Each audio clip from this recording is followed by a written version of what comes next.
donc vous présenter les premiers résultats de mon travail que j'ai effectué depuis le mois d'août sur la caractérisation des prairies guyanaises. Donc n'hésitez pas à me couper, il faut que ce soit vraiment un échange. Si vous avez des questions ou des choses qui ne sont pas claires, faut qu'on puisse interagir. Donc je vous propose dans un premier temps de reprendre rapidement les objectifs de ce travail. Puis je vous présenterai aussi la méthodologie qu'on a utilisée. C'est une méthodologie, entre autres pour l'analyse botanique, c'est une méthodologie parmi d'autres. Donc elle a aussi ses limites. On verra quelles sont ces limites justement. Je vous présenterai les premiers résultats de caractérisation, donc à la fois sur les usages et les pratiques mises en œuvre sur ces prairies, et puis bien sûr sur la composition botanique de ces prairies. Ce qui serait intéressant aussi, si ça vous dit, c'est de faire un petit rappel sur peut-être les espèces que l'on trouve en prairie. Donc il y a une sorte de petit herbier dans le PowerPoint, et je vous ai aussi ramené une ébauche d'herbier avec des vrais échantillons séchés, donc qui sont à côté du buffet. Puis pour finir, on verra un petit peu la classification que je vous propose, une classification des prairies, selon encore une fois les différents critères pédologiques, d'usage, de pratique et d'analyse botanique. Donc c'est une typologie qu'il faut qu'on éprouve, qu'on voit si effectivement elle correspond à ce que vous trouvez dans vos exploitations. Et enfin pour terminer, justement on en parlait tout à l'heure, dans le cadre de la venue d'un ingénieur fourrage là, donc en début décembre sur Icare, des suites envisageables à donner à ce travail. Donc les objectifs, pour reprendre rapidement, il s'agissait vraiment de caractériser la diversité des prairies guyanaises dans leur ensemble, au sein du réseau de référence d'abord, et de proposer une classification de ces prairies. Donc encore une fois, selon 3 entrées, selon l'entrée du milieu pédoclimatique, c'est-à-dire selon le sol et l'origine historique de ces prairies, selon leur usage et la conduite agronomique que vous faites de ces parcelles, donc à la fois en termes d'entretien, d'amendement, de rotation et de chargement des animaux. Et puis enfin, bien sûr, sur la composition botanique de ces prairies et sur leur degré de dégradation par les adventices. Donc j'expliquerai ce que c'est tout à l'heure. Et pour replacer ça dans un contexte un peu plus global, comme on le disait tout à l'heure, il s'agit vraiment d'être en mesure d'optimiser la gestion de ces prairies. Donc à la fois essayer de réduire par exemple le déficit fourrager de la saison sèche, essayer de produire des fourrages à moindre coût, tout ça en raisonnant les rotations et la conduite de ces prairies. Ma méthodologie, elle s'appuyait bien sûr sur des enquêtes de terrain, donc je suis pour la plupart d'entre vous venu vous rendre visite sur vos exploitations, vous poser quelques questions sur la manière dont vous conduisiez vos troupeaux au pâturage et la manière dont vous entreteniez vos prairies. Ensuite, j'essayais d'avoir un point de vue un petit peu global sur les parcelles de votre exploitation. Donc je faisais un tour des parcelles, soit avec vous, si vous étiez là, sinon par moi-même, pour essayer vraiment de caractériser assez grossièrement le contenu floristique de vos parcelles. Et pour certaines des parcelles que je sélectionnais, je faisais un relevé botanique qui, pour le coup, était beaucoup plus précis. Et ce relevé botanique, en fait, il s'agissait d'un relevé linéaire. Donc on a choisi de partir sur un relevé, donc ce qu'on appelle un transect, de 50 mètres de long. Et tous les mètres le long de ce transect, j'utilisais en fait une tige que je plantais tous les mètres et je comptais les espèces qui étaient en contact avec cette tige. Donc je comptais en fait des contacts et au bout de ces 50 mètres, je faisais la somme des contacts de chacune des espèces que je rencontrais. Donc ça me permettait de calculer une fréquence spécifique de chaque espèce le long de ce transect. Donc c'est une méthodologie qui a été utilisée aussi par Johan Huguenin quand il cherchait à caractériser un petit peu l'embroussaillement des parcelles. Donc c'est quelque chose qui a déjà été éprouvé en Guyane, qui est aussi utilisé en France, en métropole. C'est pas la seule méthode, nous on a choisi ça, c'est vrai que c'était un petit peu en compromis entre la précision et puis la rapidité de mise en œuvre. Donc voilà, c'est quand même une méthode qui a ses limites, on verra après.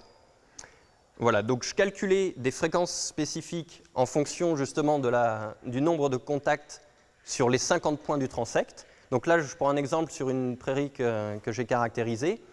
J'ai compté à 50 reprises le Brachiaria humidicola le long de mon transect. Ça veut dire qu'il était présent tout le long du transect. En plus, sur certains points, j'ai aussi compté du svaz, un petit peu de desmodium, ovalifolium et adscendens.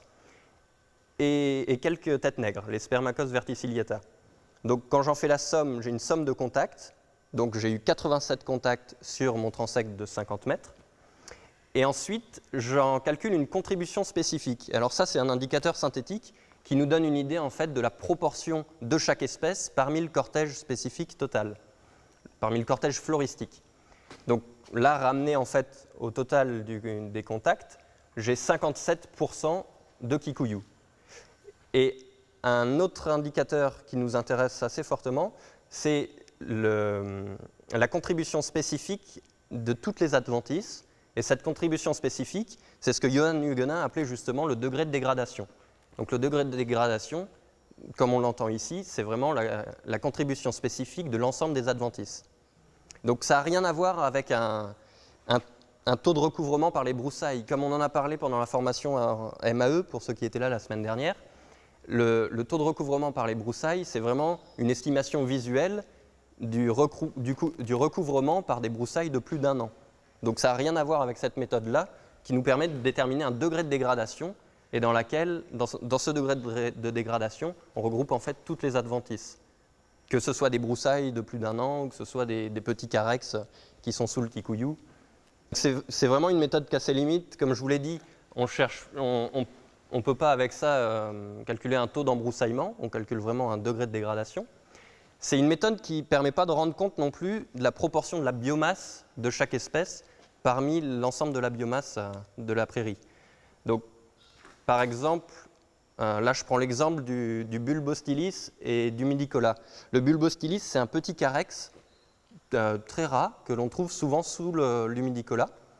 Et en faisant un transect, on peut le compter autant de fois que l'humidicola, sauf qu'en termes de biomasse, il représente presque rien, peut-être 10% de la biomasse de l'humidicola. Et pourtant, nous, avec cette méthode, il va avoir une contribution spécifique aussi élevée que le kikuyu. Donc voilà, il faut vraiment le mettre en relation avec l'espèce que l'on trouve sur la parcelle. Et puis enfin, il s'agit d'une information ponctuelle, c'est-à-dire que le relevé, voilà, on l'a fait là au mois de septembre ou d'octobre. Peut-être que si on le refait pendant la saison des pluies, on va avoir des résultats complètement différents, même si les pratiques n'ont pas tellement changé sur la parcelle. Voilà, donc c'est une information ponctuelle qui est valable à un instant T.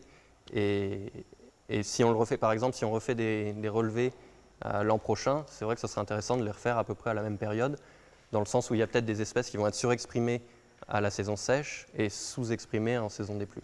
L'échantillon sur lequel on a travaillé s'appuyait donc sur 16 exploitations d'élevage bovin du réseau de référence.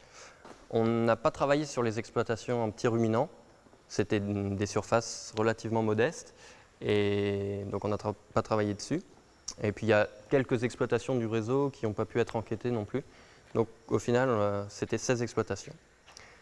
En tout, on a caractérisé à peu près 230 parcelles, donc sans compter les toutes petites parcelles près des bâtiments.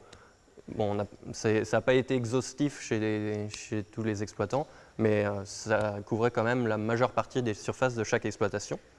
Et en tout, ça représente quand même 2000 hectares environ, dont 66 qui sont issus de forêt, 66% des surfaces issues de forêt, et 30% des surfaces issues de savane. Les quelques pourcents qui restent, c'était en général des parcelles qui étaient mixtes, d'origine à la fois savane et forêt, avec des petits bosquets, des choses comme ça. C'est pour ça qu'on ne tombe pas sur 100%. Parmi ces parcelles, il y en a à peu près 70 pour lesquelles j'ai fait un relevé. Et en tout, j'ai fait 75 relevés parce que pour quelques parcelles qui étaient très contrastées, assez hétérogènes, j'ai fait 2 relevés par parcelle. Et grosso modo, j'ai dénombré à peu près 13 graminées fourragères, une douzaine de légumineuses et 15 espèces d'adventices.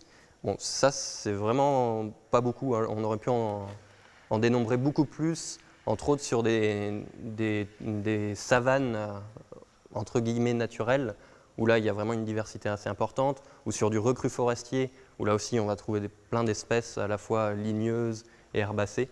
Donc là, dites-vous que c'est vraiment les principales espèces qu'on retrouve régulièrement dans les prairies.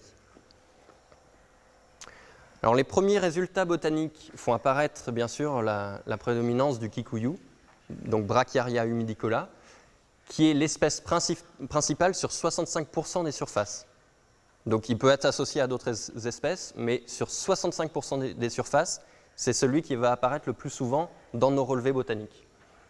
Ensuite viennent l'Echinocloa polystachya. Alors ça, c'est vrai qu'il y a de nombreux hectares dans l'ouest qui contribuent à ce chiffre-là. Et après, on retrouve, là j'ai mis prairie d'abatis, ça signifie en fait qu'il y a un mélange floristique assez important sur des abatis jeunes, donc quand la forêt a été abattue depuis moins de 2 ou 3 ans. La flore de savane, dans le cas où c'est encore une fois un mélange d'espèces typiquement de savane, soit des savanes qui n'ont pas été mises en valeur, soit des prairies sur savane qui ont été dégradées. Ensuite, on retrouve du décubins, qui est quand même un petit peu présent. Le svaz, qui a presque disparu, on le retrouve dans quelques exploitations, mais c'est quand même relativement rare. Un petit peu d'Ischemum timorense, c'est ce qu'on appelle le lukuntu, le tanner dans les zones basses. Et là, j'ai mis autre, c'est quand les espèces principales étaient des adventices, ou alors qu'il n'y a pas d'espèces qui se démarquent vraiment des autres en dominance sur les parcelles. Donc quand il y avait un mélange d'espèces de graminées fourragères. Voilà, donc c'était vraiment pour relever la prédominance du kikuyu sur ces surfaces.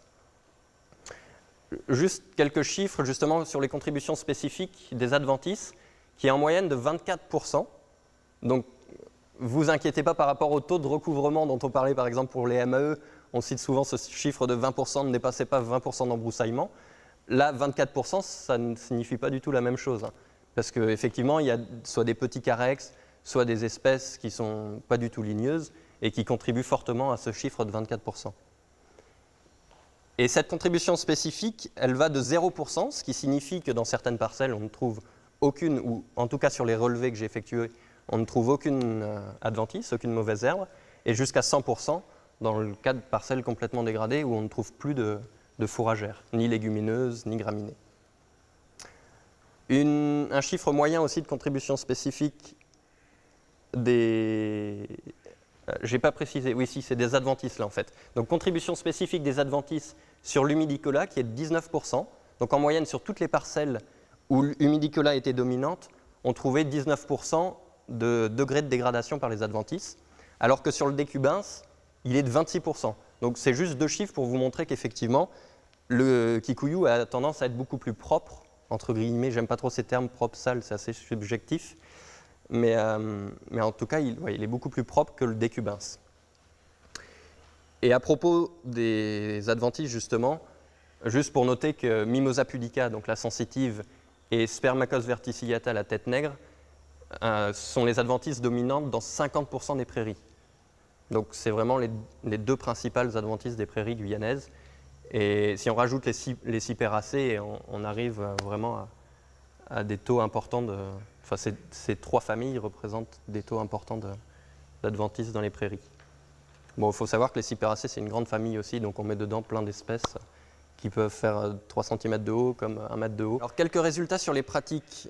Là, je vous présente en fait des chargements instantanés parce que ça a été assez difficile au final d'avoir des chargements par parcelle à l'échelle de l'année, dans le sens où on n'a pas encore un suivi suffisant des rotations des animaux et de la présence des animaux sur les parcelles. Ça, c'est quelque chose dont on pourra parler tout à l'heure et qu'on aimerait bien mettre en œuvre pour vraiment avoir des données assez fiables et pouvoir comparer des parcelles qui ont des chargements assez hétérogènes et voir l'influence de ce chargement à l'année sur l'état des parcelles. Donc moi, j'ai travaillé uniquement en fait sur des chargements instantanés qui pouvaient nous indiquer quand même pas mal de choses. Je vous rappelle que sur les exploitations du réseau de référence, donc on va de 0,4 à 2,8 UGB par hectare, en moyenne à l'échelle de l'exploitation, hein, sans parler à l'échelle de la parcelle. Donc c'est déjà relativement hétérogène. Et en termes de chargement instantané, donc un nombre d'animaux traduit en kilos de poids vif est divisé par la surface de la parcelle sur laquelle ils sont à l'instant T. Ça nous permet d'avoir des résultats qui sont vraiment très hétérogènes, de 800 kg de poids vif par hectare à 14 000 kg de poids vif par hectare. Donc là, on l'a divisé en quintiles en fait, donc on a essayé de regrouper par 5 classes. Ici, donc des parcelles qui ressortent relativement propres en fait, des couverts assez hauts, mais peu d'adventices. Et dans la dernière classe, en tout cas, c'est effectivement des parcelles qui sont surpâturées, avec des couverts très ras, et en général des rotations, s'il y a des rotations sur ces parcelles-là, des rotations qui ne permettent pas de ramener les animaux sur des hauteurs d'herbe suffisantes. Pour continuer un petit peu sur les pratiques, c'est vraiment pour vous montrer un peu l'hétérogénéité de ce qui se fait, puisqu'au sein du réseau de référence, on va de quelques jours de pâturage par parcelle pour les rotations à un pâturage qui est presque continu sur l'ensemble des parcelles. Donc voilà, rien pour dire que les rotations effectivement sont très hétérogènes entre exploitations. Sur l'entretien des prairies aussi, en termes de gyrobroyage, certains éleveurs ne gyrobroient pas du tout, parfois parce que ce n'est pas nécessaire. Pas besoin de gyrobroyer ni les refus ni les adventices parce qu'on a d'autres moyens de lutte contre les adventices. Et d'autres éleveurs vont jusqu'à 5 gyrobroyages par an. En général, un gyrobroyage après chaque passage des animaux. Donc, encore une fois, il n'y a rien de péjoratif là-dedans, c'est juste pour montrer la diversité des pratiques en fonction des objectifs et des contraintes de chaque éleveur. Les amendements, c'est pareil. Certains n'amendent pas du tout leurs parcelles, selon, bien sûr, la richesse des sols, les zones basses, par exemple, qui drainent un petit peu les éléments minéraux, n'ont pas forcément besoin d'être amendés régulièrement. À côté de ça, certains éleveurs vont jusqu'à 50 unités de phosphore et 250 de CaO par an sur des parcelles. C'est vraiment des données brutes que je donne comme ça pour avoir un petit peu des ordres de grandeur. En termes de fertilisation azotée et potassique également, c'est des fertilisations qui sont rares, car chères aussi, donc il faut une certaine trésorerie, et donc de faible intensité. Les produits qui sont utilisés, c'est souvent de l'urée ou du 3x17. On a évoqué le 0-20-20 aussi en formation MAE. Voilà un petit peu ce que l'on trouve. Et encore une fois, oui, ces pratiques sont vraiment à raisonner en fonction des objectifs et des moyens que les éleveurs ont. Donc il n'y a pas une conduite unique à suivre, hein. Il faut vraiment... faut pas donner un conseil de but en blanc comme ça. Il faut vraiment l'appliquer en fonction de différents objectifs et des moyens qu'on a à disposition. Voilà, je vous propose un petit rappel du coup sur ce qu'on trouve un petit peu dans les prairies. Je ne vais pas vous représenter Humidicola, hein, vous le connaissez tous, je pense. Vous connaissez son agressivité, sa résistance en général aux maladies, aux fusarioses, sa résistance à la saison sèche aussi. Il arrive à résister en ce moment. Enfin, en ce moment, c'est un mauvais exemple, mais en général, Frédéric Biruffard vous ferait une bonne éloge du kikuyu, je pense, mieux que moi. Le décubins, donc, que l'on trouve plus beaucoup en fait dans les prairies actuellement, que moi personnellement j'ai souvent du mal à différencier du rudzi. À part en les voyant à côté, j'ai encore un petit peu de difficulté. Surtout que le rudzi, je crois, a été sélectionné à partir du décubins.